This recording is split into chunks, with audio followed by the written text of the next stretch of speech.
صحت اور بیماری انسانی زندگی کے ساتھ ساتھ ہیں. انسان کی زندگی کے کوئی بھی 2 دن ایک جیسے نہیں ہوتے. آج اگر انسان خوش ہے تو کل اداس ہوگا. اگر آج وہ اپنے جسم میں قوت محسوس کر رہا ہے تو کل بیمار ہو سکتا ہے. انسان کے اوپر دن میں بھی کئی بار مختلف طرح کی کیفیات گزرتی ہیں. کبھی انسان روحانی طور پر، جذباتی طور پر بیمار ہوتا ہے اور کبھی انسان جسمانی طور پر بیمار ہو جاتا ہے. بیماری کی کیفیت صحت کی کیفیت سے مختلف ہوتی ہے اور ہر انسان اس کو محسوس کر سکتا ہے. ایسی صورت میں انسان کو دوا کے ساتھ ساتھ اللہ سبحانہ وتعالیٰ کی طرف رجوع کرنا چاہیے اور اپنے لیے خوب خوب دعائیں کرنی چاہیے. بعض اوقات بیمار خود اپنے لیے دعا نہیں کر سکتا تو بیمار کی عیادت کرنے والے اور بیمار کو دیکھنے والے، اس کے دوست، رشتہ دار، عزیز، اقربا اور ایون ہسپتال کا عملہ مریض کے لیے ایسی دعائیں پڑھ سکتا ہے جو اس کے لیے شفا یابی کا ذریعہ ہو سکتی ہیں. تو بات یہ ہے کہ انسان ہر حال میں اپنے رب کا محتاج ہے اور اسے اپنی ہر ضرورت کے لیے اپنے رب کی طرف رجوع کرنا چاہیے، اور خصوصاً قبولیت کے مواقع پر. رات کا پچھلا پہر اس کے لیے بہت مناسب ہے، جب اللہ سبحانہ وتعالیٰ بندوں کو پکارتے ہیں کہ ہے کوئی جو مجھ سے دعا کرے تو میں اس کی دعا قبول کر لوں، ہے کوئی جو مجھ سے سوال کرے تو میں اس کو جواب دوں، ہے کوئی جو مجھ سے استغفار کرے تو میں اس کو بخش دوں. تو جب انسان بیمار ہو اور خصوصاً اگر ایسی بیماری کا شکار ہو کہ جس میں بظاہر شفا کی کوئی امید نہ ہو، تو اسے اور بھی زیادہ خشوع و خضوع کے ساتھ اور ایسے اوقات میں اللہ تعالیٰ کی طرف رجوع کرنا چاہیے کہ جلد از جلد صحت یابی ہو سکے. اور اس سلسلے میں کبھی بھی انسان کو اللہ تعالیٰ سے مایوس نہیں ہونا چاہیے. پھر یہ بات یاد رہے کہ جب انسان دعا کرے تو اس سے پہلے اللہ سبحانہ وتعالیٰ کی تعریف کے کلمات کہنا نہ بھولے. تو آئیے آج ہم آپ کو دعا کرنے سے پہلے کچھ نئے کلمات بتائیں گے جو اللہ سبحانہ وتعالیٰ کی حمد و ثنا پر مبنی ہے. ربنا لک الحمد ملء السماوات والارض وملء ما شئت من شيء بعد اهل الثناء والمجد احق ما قال العبد وكلنا لك عبد اللهم لا مانع لما اعطيت ولا معطي لما منعت ولا ينفع ذا الجد منك الجد. اے ہمارے رب، تمام تعریفیں تیرے ہی لیے ہیں جن سے آسمان اور زمین بھر جائیں اور اس کے بعد جو تو چاہے وہ بھی اس سے بھر جائے. تو ہی تعریف اور بزرگی کے لائق ہے. بندے جو کہتے ہیں تو ان کا سب سے زیادہ حقدار تو ہے اور ہم سب تیرے بندے ہیں. اے اللہ، جسے تو عطا کرنا چاہے اس سے کوئی روک نہیں سکتا اور جسے تو نہ دینا چاہے اسے کوئی دے نہیں سکتا، اور کسی مرتبے والے کی بزرگی تیرے سامنے کوئی فائدہ نہیں دے سکتی. یعنی اللہ سبحانہ وتعالیٰ کے علاوہ کوئی بھی اور ایسا نہیں ہو سکتا جو انسان کی مشکل کو آسان کر سکے. تو آئیے اس کے ساتھ ہم دیکھتے ہیں کہ بیماری کے اسباب کیا ہوتے ہیں، بیماریاں کیوں آتی ہیں. سب سے پہلی بات تو یہ کہ بیماری اللہ کے اذن سے آتی ہے. جب تک اللہ سبحانہ وتعالیٰ کا اذن نہ ہو انسان پر کوئی کسی قسم کی مشکل آ نہیں سکتی. قرآن مجید میں آتا ہے ما اصاب من مصیبت الا باذن اللہ. جو بھی مصیبت آتی ہے وہ اللہ کے اذن سے آتی ہے اور وہ تقدیر کا حصہ ہوتی ہے، اور اس میں اللہ سبحانہ وتعالیٰ کی حکمت اور مشیت کار فرما ہوتی ہے. اور وہ کیا ہو سکتی ہے؟ مثلاً اللہ تعالیٰ کسی بندے کے ساتھ بھلائی کا ارادہ کرتے ہیں، اس کے گناہ معاف کرنا چاہتے ہیں، اس کو کسی خاص چیز کی سمجھ دینا چاہتے ہیں تو اسے تکلیف میں مبتلا کر دیتے ہیں. کیونکہ بعض اوقات انسان زندگی میں اتنا مصروف ہوتا ہے اپنے روزانہ کے روٹین کے کاموں میں کہ وہ ٹھہر کر، رک کر، خاموشی کے ساتھ وقفہ لیے بغیر کوئی ایسی بات سوچتا نہیں کہ جو اسے سوچنی چاہیے، جو اللہ تعالیٰ چاہتے ہیں کہ وہ سوچے. تو جب انسان بیمار ہو جاتا ہے تو ایک اور کنڈیشن میں آ جاتا ہے، وہ آرام کی کیفیت میں آ جاتا ہے. ایسی صورت میں انسان کو وہ باتیں بھی سوچنے کا موقع مل جاتا ہے جو عام طور پر وہ نہیں سوچتا. پھر اسی طرح ہمیں ہمارا دین یہ بھی بتاتا ہے کہ بعض اوقات انسان پر بیماری یا کوئی بھی تکلیف اس کے اپنے ہاتھوں کی کمائی سے آتی ہے، یعنی اس کا اپنا کوئی گناہ یا قصور ہوتا ہے جس کی بنا پر اسے وہ تکلیف پہنچتی ہے. قرآن مجید میں آتا ہے وَمَا أَصَابَكُم مِّن مُّصِيبَةٍ فَبِمَا كَسَبَتْ أَيْدِيكُمْ وَيَعْفُو عَن كَثِيرٍ. اور تمہیں جو بھی مصیبت پہنچی تو وہ اس وجہ سے ہے جو تمہارے ہاتھوں نے کمایا، اور وہ بہت سی چیزوں سے درگزر کر جاتا ہے. اسی طرح بعض اوقات انسان کی بیماریاں اس کے کسی گناہ کا نتیجہ ہوتی ہیں۔ عمر رضی اللہ عنہ نے جب عباس رضی اللہ عنہ سے بارش کی دعا کرنے کے لیے کہا تو انہوں نے کہا، اے اللہ، بے شک مصیبتیں گناہوں کی وجہ سے ہی نازل ہوتی ہیں اور انہیں صرف توبہ ہٹا سکتی ہے۔ پھر اسی طرح ایک اور روایت میں آتا ہے، رسول اللہ صلی اللہ علیہ وسلم نے فرمایا، جب بھی کسی رگ یا آنکھ کو نقصان پہنچتا ہے تو وہ کسی نہ کسی گناہ کی وجہ سے ہوتا ہے، لیکن جو تکالیف اللہ تعالیٰ ویسے ہی ٹالتا رہتا ہے وہ کہیں زیادہ ہو جاتی ہیں۔ پھر اسی طرح بعض بیماریاں انسانوں کے اعلانیہ گناہوں کی وجہ سے بھی ہوتی ہیں، جیسے کہ ایک حدیث میں آتا ہے، جب کسی قوم میں بدکاری عام ہو جاتی ہے اور وہ اعلانیہ اس کا ارتکاب کرتے ہیں تو ان میں طاعون اور ایسی مختلف بیماریاں پھیل جاتی ہیں جو کہ ان سے پہلے گزرے ہوئے لوگوں میں نہ تھی۔ ابو امامہ باہلی سے روایت ہے کہ نبی صلی اللہ علیہ وسلم نے فرمایا، جس بندے کو بھی بیماری سے پچھاڑ دیا گیا ہو تو اللہ تعالیٰ اسے جب بیماری سے اٹھاتا ہے تو وہ پاک ہوتا ہے۔ تو یہ ایک حقیقت ہے کہ انسان کے گناہ اس کے لیے مشکلات کا سبب بنتے ہیں۔ امام ابن القیم الجوزیہ لکھتے ہیں، ان کی ایک مشہور کتاب ہے الداء والدواء، بیماریاں اور علاج، اس میں وہ کہتے ہیں کہ کوئی بھی گناہ ایسا نہیں کہ جس کے اثرات نہ ہوں۔ انسان سے چھوٹی یا بڑی جو بھی کوئی غلطی صادر ہوتی ہے اس کے نتیجے میں کچھ نہ کچھ اثرات اس کی زندگی پر ضرور پڑتے ہیں۔ ہاں، اگر اللہ تعالیٰ معاف کر دے تو وہ اور بات ہے، ورنہ ہر گناہ کی ایک تاثیر ہوتی ہے، اور ان تاثیرات میں سے ایک چیز یہ ہے کہ انسان مختلف قسم کی بیماریوں میں مبتلا ہو جاتا ہے۔ اسی لیے ہم دیکھتے ہیں کہ جب انسان بیماری میں مبتلا ہوتا ہے تو اللہ تعالیٰ اس بیماری کو اس کے گناہوں کا کفارہ بنا دیتے ہیں۔ جیسے حدیث میں آتا ہے کہ جس مسلمان کو کانٹا چبھے یا اس سے زیادہ کوئی تکلیف پہنچتی ہے تو اللہ تعالیٰ اس کے ذریعے اس کے گناہوں کو اس طرح دور کر دیتا ہے جس طرح درخت سے اس کے پتے جھڑتے ہیں۔ تو اس سے ہمیں یہ پتہ چلتا ہے کہ بیماریوں کے آنے کے مختلف اسباب ہوتے ہیں۔ بیماری بہرحال جس بھی وجہ سے آئے، لیکن اصل چیز دیکھنے کی یہ ہے کہ مومن کا رویہ کیا ہے۔ مومن کو اگر کوئی کانٹا بھی چبھتا ہے تو وہ اس پر صبر کرتا ہے۔ اس لیے بیماری یا تکلیف کے آنے پر انسان کو اللہ سے راضی رہنا چاہیے، شکوہ نہیں کرنا چاہیے، کیونکہ جو اللہ سے راضی ہو جاتا ہے کسی آزمائش پر، اللہ تعالیٰ بھی اس سے راضی ہو جاتا ہے۔ پھر اسی طرح اللہ تعالیٰ کا شکر ادا کرنا چاہیے، کیونکہ بیماری اس سے زیادہ شدید بھی ہو سکتی تھی، لہٰذا انسان کو اللہ تعالیٰ جس حال میں رکھے انسان اس پر شکر گزار رہے۔ پھر یہ کہ انسان کسی بھی بیماری میں کسی بھی قسم کی ہو اور زندگی کے کسی بھی حصے میں ہو، اس میں مایوس نہ ہو، پر امید رہے کہ بیماری دور ہو جائے گی۔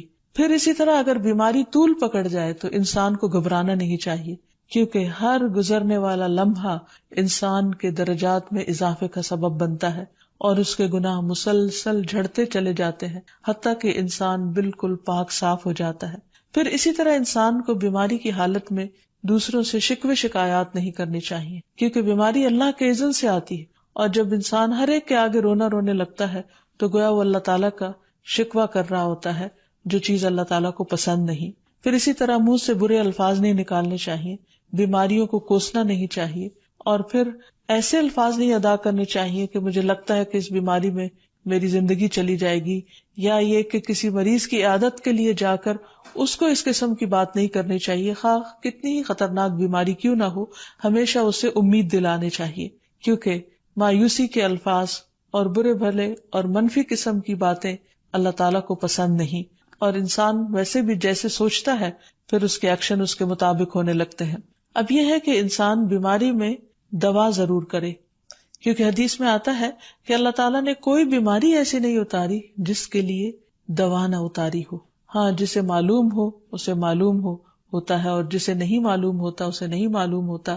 بعض اوقات اللہ تعالیٰ ڈاکٹر کے دل میں ڈال دیتا ہے اور اس کا علاج اس کو سمجھ میں آ جاتا ہے، اور بعض اوقات وہ بیماری لا علاج ہوتی ہے، حالانکہ اس کا علاج موجود ہوتا ہے مگر کسی کو بھی علاج سمجھ میں نہیں آتا۔ بہرحال نوعیت کچھ بھی ہو تو علاج ضرور کراتے رہنا چاہیے، اور کبھی مایوس نہیں ہونا چاہیے کہ اس بیماری کا علاج ہو نہیں سکتا، نہیں، ایک کے بعد ایک کوشش انسان کرتا رہے، اور جب اللہ کا اذن ہوگا بیماری دور ہو جائے گی۔ اور اس کے ساتھ ساتھ انسان یہ بھی یقین رکھے کہ شفا اللہ کے ہاتھ میں ہے، کسی ڈاکٹر کے ہاتھ میں نہیں، کسی انسان کے ہاتھ میں نہیں، کیونکہ جب تک اللہ کا اذن نہ ہو شفا نہیں ہو سکتی، خواہ کوئی کتنا بھی بڑا ڈاکٹر کیوں نہ ہو۔ اسی لیے نبی صلی اللہ علیہ وسلم کی دعاؤں کے آخر میں آتا ہے کہ لا شفا الا شفاؤک، کوئی شفا نہیں مگر تیری ہی شفا، یعنی جو اللہ سبحانہ وتعالیٰ اپنے بندے کو شفا عطا کرے۔ پھر اسی طرح یہ ہے کہ حضرت ابراہیم علیہ السلام نے اللہ سبحانہ وتعالیٰ کے بارے میں فرمایا تھا کہ وَإِذَا مَرِضْتُ فَهُوَ يَشْفِينِ، کہ جب میں بیمار ہوتا ہوں تو وہی مجھے شفا دیتا ہے، یعنی اللہ تعالیٰ ہی اس بیماری کو دور کرتا ہے۔ اسی طرح ایک اور روایت سے بھی پتہ چلتا ہے کہ شفا دراصل اللہ سبحانہ وتعالیٰ کے ہاتھ میں ہے۔ حضرت عائشہ سے مروی ہے کہ رسول اللہ صلی اللہ علیہ وسلم دم کیا کرتے تھے اور یہ دعا پڑھتے تھے، امسح البأس رب الناس بیدک الشفاء لا یکشف الکرب الا انت، اے لوگوں کے رب تکلیف کو دور کر دے، تیرے ہی ہاتھ میں شفا ہے، تیرے سوا اس کو دور کرنے والا اور کوئی بھی نہیں۔ پھر اسی طرح انسان جب کسی بیمار کی عیادت کے لیے جائے تو اس پر بھی دعا پڑھے اور اس کے لیے دعا کرے۔ رسول اللہ صلی اللہ علیہ وسلم نے فرمایا، جو مسلمان کسی ایسے بیمار کی عیادت کے لیے اس کے پاس آئے جس کی موت کا وقت قریب نہ آیا ہو اور 7 مرتبہ یہ پڑھے، اسأل اللہ العظیم رب العرش العظیم ان یشفی فلانا من وجعہ، میں اس عظمت والے اللہ سے سوال کرتا ہوں جو عرش عظیم کا رب ہے کہ فلاں کو اس کی تکلیف سے شفا عطا فرمائے، تو اللہ عز و جل اسے شفا عطا فرما دیتا ہے۔ اور پھر ہم دیکھتے ہیں کہ تمام انبیاء اپنی بیماریوں میں، تکلیفوں میں اللہ تعالیٰ کو پکارتے تھے، جیسا کہ ایوب علیہ السلام کی دعا قرآن مجید میں آتی ہے۔ اور ایوب جب اس نے اپنے رب کو پکارا کہ بے شک مجھے تکلیف پہنچی ہے اور تو رحم کرنے والوں میں سب سے زیادہ رحم کرنے والا ہے، تو ہم نے اس کی دعا قبول کر لی، بس اسے جو بھی تکلیف تھی اسے دور کر دیا اور اسے اس کے گھر والے اور ان کے ساتھ ان کی مثل اور عطا کر دیے اپنے پاس سے رحمت کے لیے اور ان لوگوں کی یاد دہانی کے لیے جو عبادت کرنے والے ہیں۔ اسی طرح رسول اللہ صلی اللہ علیہ وسلم نے ایک اور موقع پر ایک صحابی عثمان بن ابی عاص الثقفی کو ایک دعا سکھائی۔ جب وہ نبی صلی اللہ علیہ وسلم کے پاس حاضر ہوئے، وہ کہتے ہیں مجھے اتنی تکلیف تھی کہ قریب تھا کہ وہ مجھے ہلاک کر دیتی، تو نبی صلی اللہ علیہ وسلم نے مجھے فرمایا، اس درد کی جگہ پر اپنا دایاں ہاتھ رکھو اور 7 مرتبہ کہو، بسم اللہ اعوذ بعزت اللہ و قدرتہ من شر ما اجد و احاذر، اللہ کے نام کے ساتھ میں پناہ مانگتا ہوں اللہ کی عزت کی اور اس کی قدرت کی اس شر سے جو میں محسوس کرتا ہوں، یعنی اس تکلیف سے بچنے کے لیے جو مجھے محسوس ہو رہی ہے اور جس سے میں خوف محسوس کرتا ہوں۔ عثمان کہتے ہیں کہ جب میں نے یہ پڑھا تو اللہ سبحانہ وتعالیٰ نے مجھے شفا عطا کر دی۔ پھر اسی طرح ہر بیماری سے شفا کی دعا نبی صلی اللہ علیہ وسلم نے سکھائی۔ عبداللہ بن عباس سے مروی ہے کہ نبی اکرم صلی اللہ علیہ وسلم نے فرمایا، جب کوئی شخص کسی ایسے مریض کی عیادت کرے جس کی موت کا وقت ابھی قریب نہ آیا ہو اور اس کے پاس 7 مرتبہ یہ دعا پڑھے، اسأل اللہ العظیم رب العرش العظیم ان یشفیک، میں عظمت والے اللہ جو عرش عظیم کا رب ہے اس سے دعا کرتا ہوں کہ وہ تمہیں شفا عطا کرے، تو اللہ تعالیٰ اسے اس مرض سے شفا عطا کر دے گا۔ پھر اسی طرح نبی صلی اللہ علیہ وسلم اگر کسی کو کوئی پھوڑا بنسی ہوتی تو اپنے لعاب دہن کے ساتھ زمین کی مٹی تھوڑی سی لے کر اس درد تکلیف والی جگہ پر لگاتے تو اس سے بھی شفا ہوتی۔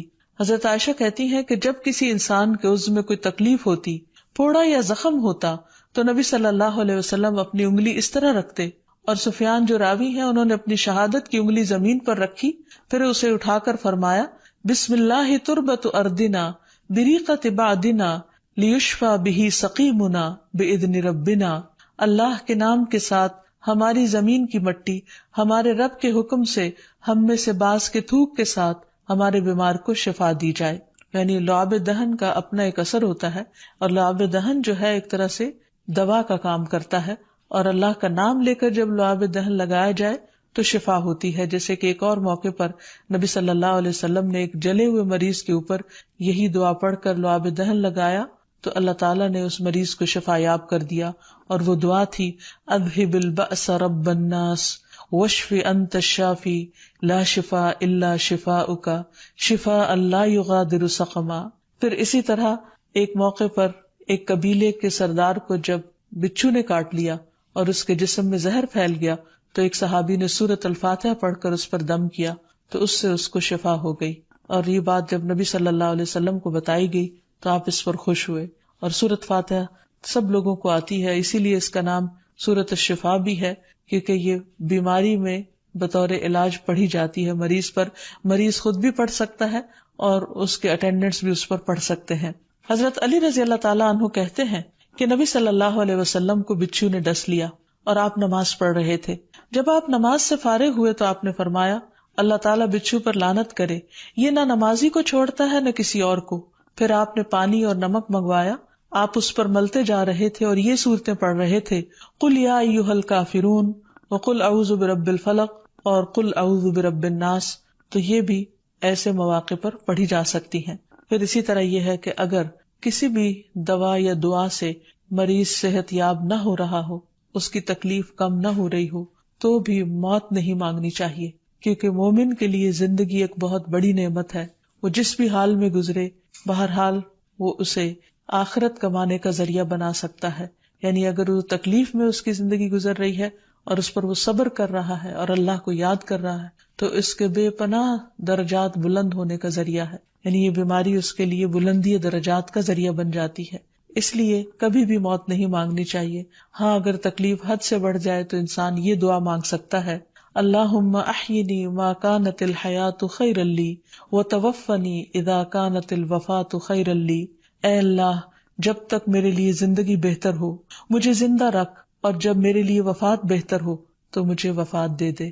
تو اللہ تعالیٰ سے دعا ہے کہ اللہ تعالیٰ تمام بیماروں کو صحت اور شفا عطا فرمائے، اور ہمیں بیماری اور آزمائش کے موقع پر اپنی طرف رجوع کرنے کی توفیق دے، اور ہر طرح کے شرک اور ایسے کاموں سے بچائے جو اس کو ناراض کرنے والے.